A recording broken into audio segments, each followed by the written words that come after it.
everybody. Welcome to day 6. Today is grab it and go. Lots of things to help you store and take with you. Yep. How many times are we scooping up all kinds of things to take to class, to take to retreat, to take off even on a trip to the store where we're looking for new fabric to match something? Let's start with the biggest bag first because you need to know you've got everything that you need tucked into one bag. That will hold a ton of things. And it is sturdy too. Yeah, it's got a really nice frame around the top so it's not going to fall over on you. Yeah. It's got inside pockets and some really nice different size. One of them is zippered to keep your keys in and a nice box bottom so it doesn't all come to a point at the bottom. A really good size. Look at the size of the bottom of that box. It is by the Gypsy Quilter, a name that we know and love. And what's the name of this? It's the purple polka dot, the purple people eater. No, that's not it.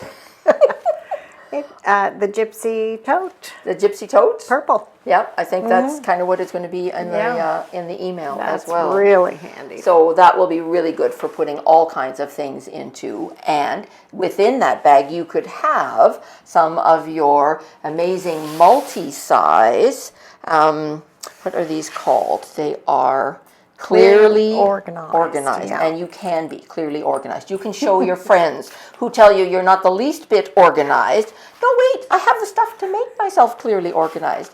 And they've got 4 different sizes, really good zippers on them. And I love the reinforced bottom. It's not plastic all the way to the bottom. So for me, who loves rulers, that I'm going to be able to lay down some of my rulers and know they're not going to poke out the bottom. Yeah. Poke out the sides. Yeah, that's good and thick and strong. Yeah. Yep. And you can have different kinds of things in the different size bags. Handwork in the smaller ones, or smaller spools of thread, smaller scissors, whatever you need. And they're beautifully coordinated, all in one color. And you can choose your color, and they're purchased as a set. As a set of 4, yes. You don't have to purchase them individually. So they come like this, all 4 of them in the one color together. So you get the teal color, or the purple color, or the black, the go with everything, the little black bag instead of the little black dress. So great way to help to keep your things organized, and they can tuck into that nice big bag. And of course the best part is they're clear so you can see what's in the bag. Exactly. Yeah. By project, grab it and go, etc. Okie dokie. All right. Next. One of Lan's favorite products is Invisigrip. And you had some that you had opened up a new roll because I have a new ruler that needs to go on the back of. And so it comes 12 inches wide by 36 inches long. It's a yard, 36 inches long. So you're able to cover the back of multiple rulers. And lots of people don't know that one side of the cling that's on here is a little bit stickier, a little bit clingier than the other. So when you're thinking of putting it onto the back of a ruler, the side that is paper, I always have that facing up and then my ruler wrong side down on top of it. If you've got a ruler that has any angles that need to be very specific, make sure you put the paper side up and the wrong side of your ruler down, and then you'll get the angle right. Think about the side that is going to be stuck to the wrong side of your ruler is where you're drawing your lines for angles, etc. You're going to peel the paper off and stick it immediately onto the back side of your ruler. And this is great for like Studio 180 rulers that don't come have with a lot of grip on the back of them. Yeah. And so with it being 36 inches long, you can cover lots of your rulers. And it lasts a good long time. It doesn't go bad. And all you want to do is literally just on the back of it, press smooth out all of the bubbles and the wrinkles that might be in there. It doesn't have to cover over the entire back of your ruler you've either. Just done 2 sections It might be harder for you to see, but I just have 2 sections. And the reason for that is when I'm cutting something, I'm either pressing up near the top or down near the bottom. You want the bulk of your Invisigrip where you're going to be putting the pressure so that as you are cutting along with your rotary cutter and you move your fingers, that's where you've got another chunk of your Invisigrip. Either you're getting close to the bottom of your roll or you would like it to go a little bit farther. It can be as easy as that. The other thing that I really, really like about it is it protects the lines on the back of your ruler from getting rubbed off. Because they will eventually wear off over the years of use. Over time, if we're picking them up with the edge of our finger or anything, it really does do a good job of protecting those lines. Very good. I've never had to take one off because it's come off. I take it off if I've done some extra marking on it or anything. Because they do sometimes, you want to make some extra marks on it for cutting guidelines. It works really well for that.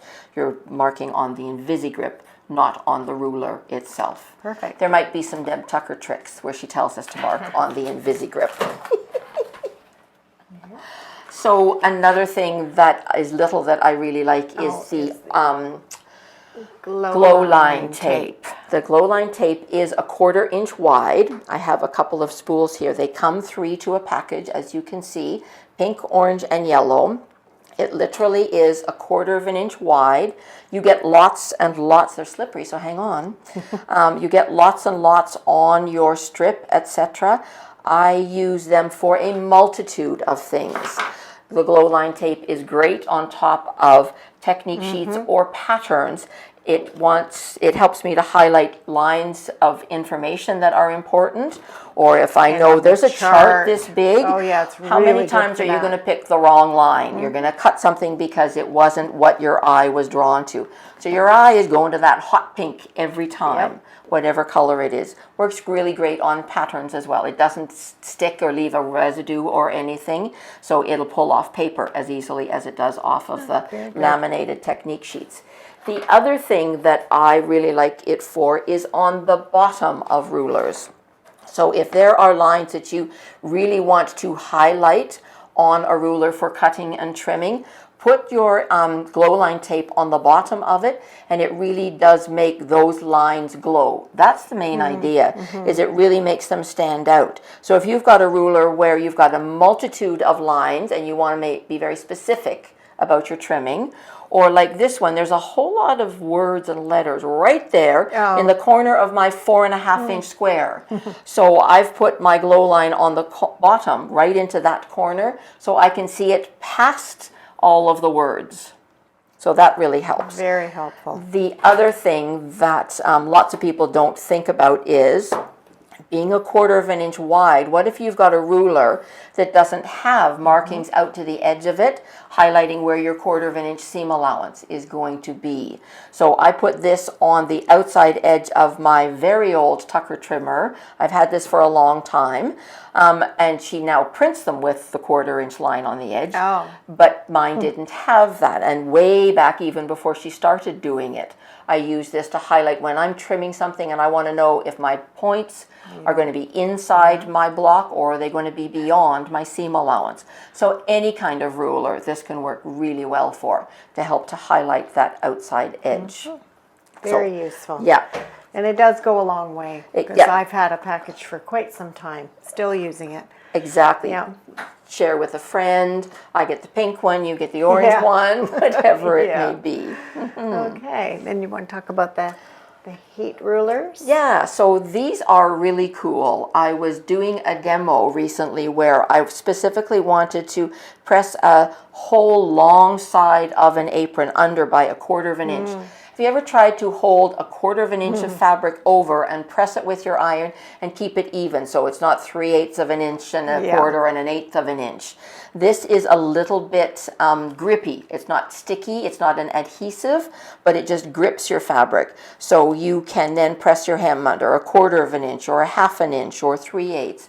There's all different kinds of widths on here, and this one is a nice long piece. It is 10 inches long, or we've got a square one that does the same, 6x6, same kind of idea.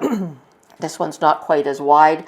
This one's called the hot hammer, isn't it? Yeah. Hot hammer square, and this one is the hot ruler. It also has angle markings for 45-degree angles on there if you need to be pressing something over specifically at an angle. It's just so nice that it grips your fabric really nicely. There's times when you iron right on it and you don't have to worry about that's one of the whole things. Yeah. Hot ruler, heat hammer implies that you can use heat. Yes, and it's not going to melt it. Yeah. So this is very handy for lots of different kinds of things. Okay. We've got a couple of other little tidbits down here. These are talking about not melting. Yeah. We have the cool pins, but these are special because, first of all, they come in this cute little heart-shaped case, which opens on the top and on the bottom. So it's got and bits that open both sides. Yeah. And in here we have numbered pins, number on one side and a letter on the other. So multi-purpose, and they don't just stop 0 to 1, 0 to 9, sorry. These go all the way up to, like, I'm seeing 20, I'm seeing 25. What does it say on the packaging, Marilyn? the letter numbered 0 to 25 Yep. on one side and A to Z on the other.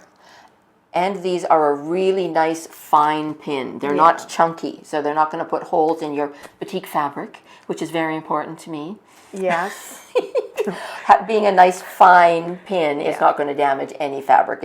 And it's long, so it will hold a decent pile if you're going through a couple of piles, or if you're just marking for rows when you're laying out quilt blocks, etc., marking your rows and numbers. And they're cool pins, so they're heat proof, right? If Yes. you iron over it, it is not going to melt all over your iron. Not your flower head pins. No. And how many are in the package? I don't remember. There are Because we've got 104 in the package. bonus for fun. I didn't know it did this. Hey, that's new. We didn't know it did that. Isn't that cute? Clever. So it'll fit maybe a little more easily, tuck into your small bag down there or something. So lots of them. Yeah, lots and lots of them with letters and numbers on both sides. So you're well covered with those.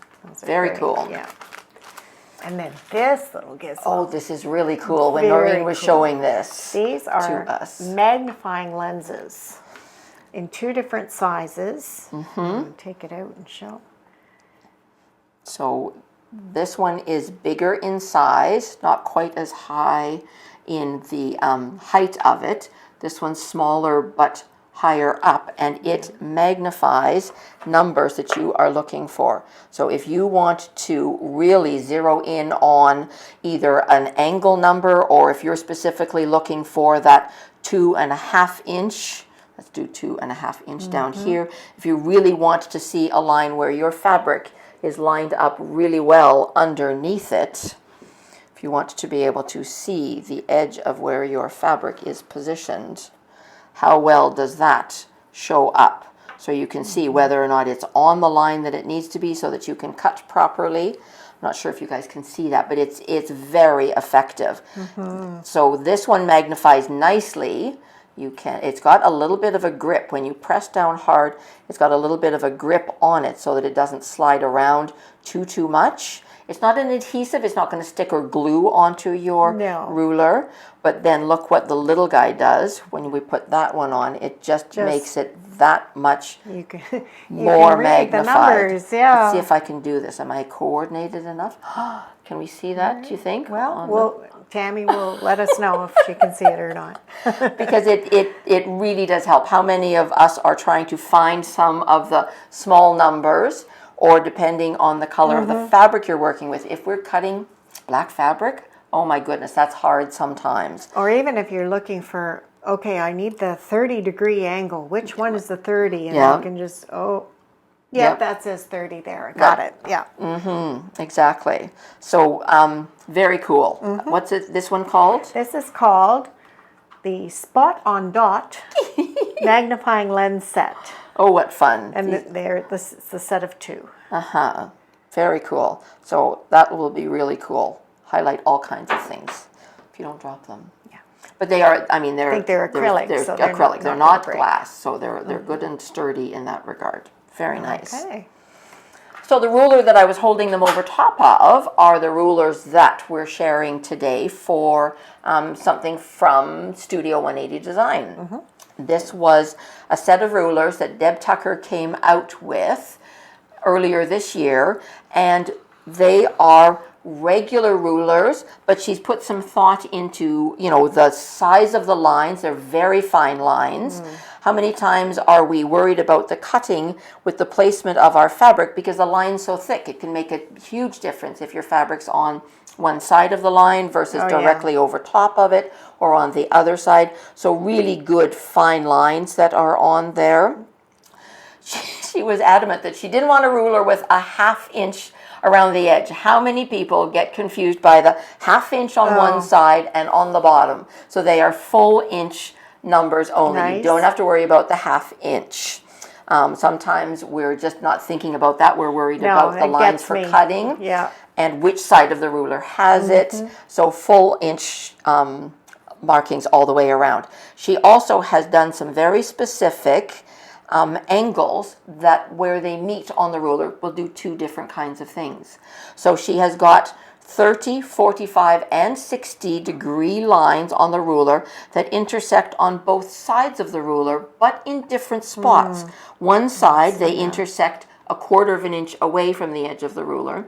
How many times are we trimming up the side of a quilt, sometimes even just a block, and we want to make sure that we have got our points underneath that 1/4 of an inch away from the edge of the ruler. That really helps to show that.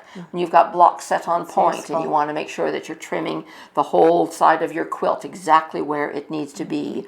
The other side, they intersect right at the edge of the ruler. So if you're drawing a line for cutting, you want to draw a line, that you're going to then sew on, and you need to know that it's sitting under this angle correct in relation to the edge of the ruler.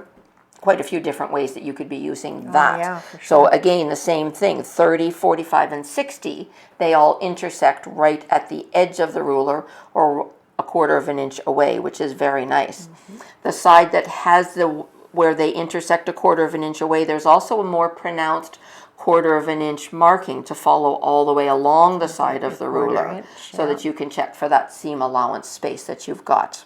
And that width, that 7-inch width is really useful. How many times do we want to cut a 6.5 inch strip or a block? And that 6-inch ruler is just not going to do it. You have to get 2 rulers, and this is so much easier. So this one at 7 by 13 inches does the same thing with the length. You need a 12.5, so you want to make sure you're just a little bit beyond so you can tidy up the edges and get a clean cut, etc. So this one is 7 inches by 13 inches, and the other one that she created, same kinds of ideas, but it is 4 inches, so easy to pick up in one hand. Something like this, you can't spread your hand all the way a whole width of it, but this one easy to pick up with one hand. A lot of times we're only looking for a 2.5 or a 3-inch strip, but again, full inch increments. So we've got 4 inches wide by 14 inches long, which means that this will go diagonally corner to corner across a 10-inch block. I don't have a 10-inch block here, but how many things do we have that are only 12 inches long? And they We've got won't shorter go corner rulers. to corner. They won't go corner to corner. So then you're either jury rigging up 2 rulers together, and one of them's bound to move on you. Of course. This one will go corner to corner across a layer cake square, 10-inch, something that you might be marking or trimming. And again, the super fine lines on them, I really like them. I use them a lot for a lot of different kinds of basic cutting. They really have fine lines, which is so nice. So this was the sort of the newest ruler from Studio 180. They actually are a Studio 180 design product for this year.